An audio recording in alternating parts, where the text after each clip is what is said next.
Voice of the Fans. Congratulations on both of your this opportunity for both of you guys. Errol Spence, I want to ask you a question. You mentioned that you're a better fighter than the fighter who fought Danny Garcia and Sean Porter. In what ways are you a better fighter? To Ugás, your challenge of getting here. Talk about how that challenge of getting here to where you are today plays into your preparation for this fight. And thank you guys both. Who you want to answer first? You can answer.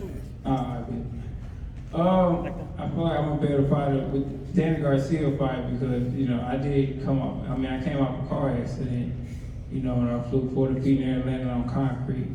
So, of course, with time, I'm become a better fighter than a Danny Garcia fight. I mean, my body was still kind of banged up when I said to fight, won the fight. So, I feel like I'm just a better fighter overall. I've been in the gym a lot longer and just been training harder and just been more focused than ever.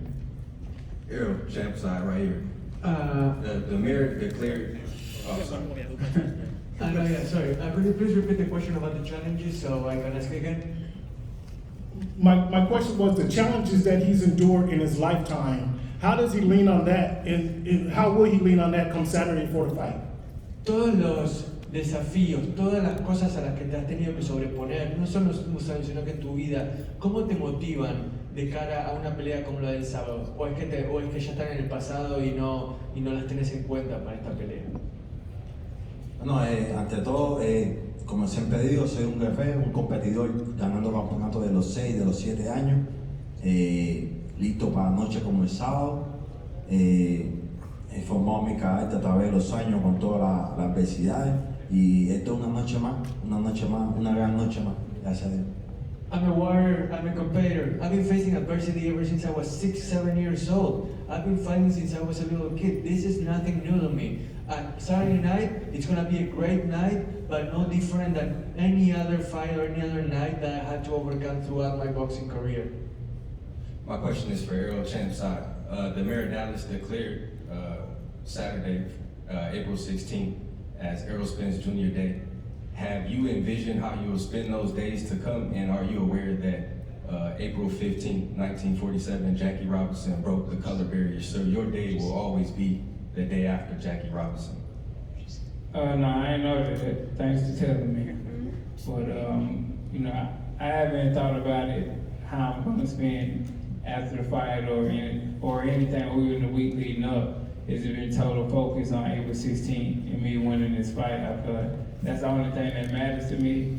And, you know, I'm grateful to have that being my day. But the main goal, the main objective is to win come Saturday night. Mi pregunta es para Ismael Sala, Willy Suárez, boxeador cubano. Ismael, esta es una de las pocas peleas en los últimos años que Yordenis tiene un campo de entrenamiento completo para prepararse para un combate como este. ¿Marcó eso la diferencia en el campo de entrenamiento? The question is whether, you know, Yordenis, this is the first time in a long time where Yordenis has had a training camp that has been able to be completed from start to finish with no real last minute cause or difficulties. Ismael, do you think that this is the best training camp that Yordenis has had? Por supuesto, hemos realizado varios campos de entrenamiento con diferentes situaciones, diferentes oponentes. Este es un campo más, es un día más en la oficina.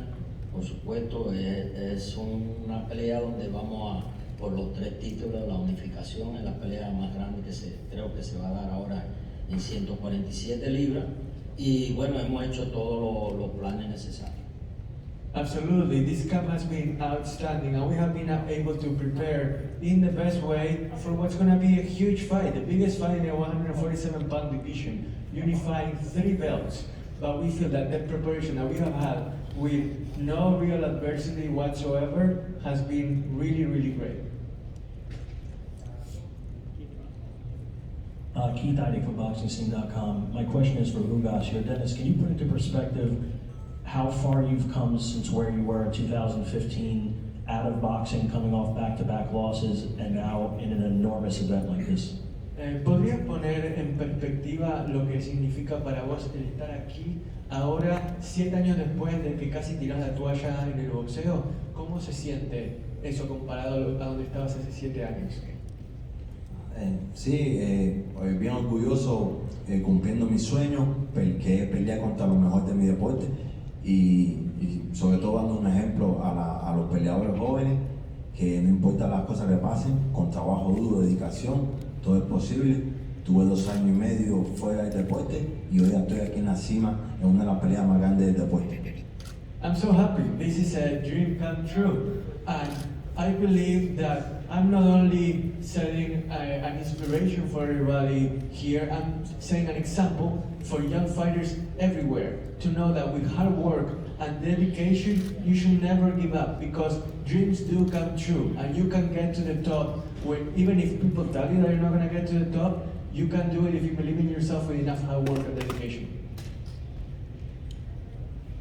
Errol, Mac Engel, Fort Worth Star Telegram. In light of the injury that you sustained, that kind of a freak injury you sustained the last time, did you train any differently for this fight just to make sure that nothing happened that would guarantee that you'd actually get to fight this time? No.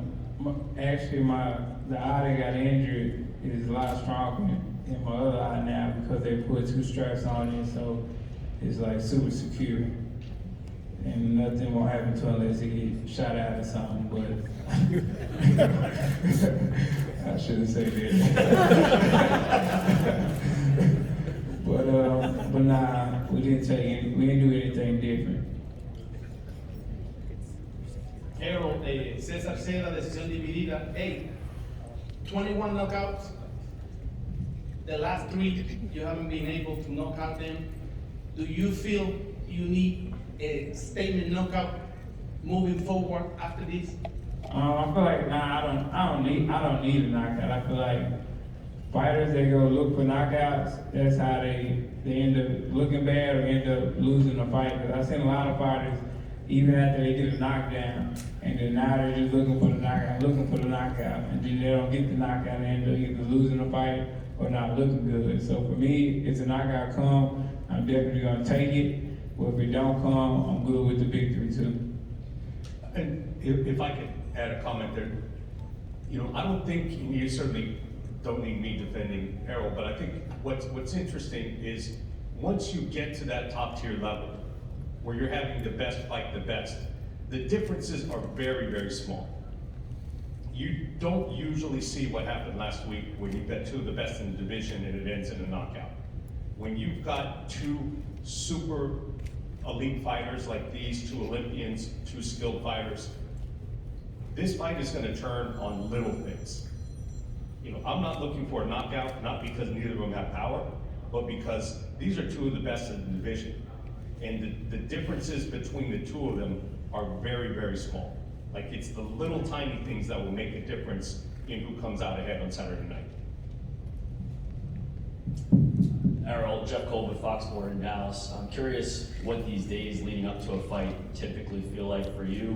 Would you get nerves earlier in your career? And if so, do you still get nerves? Yeah, I definitely got nervous early in my career, especially when I first started.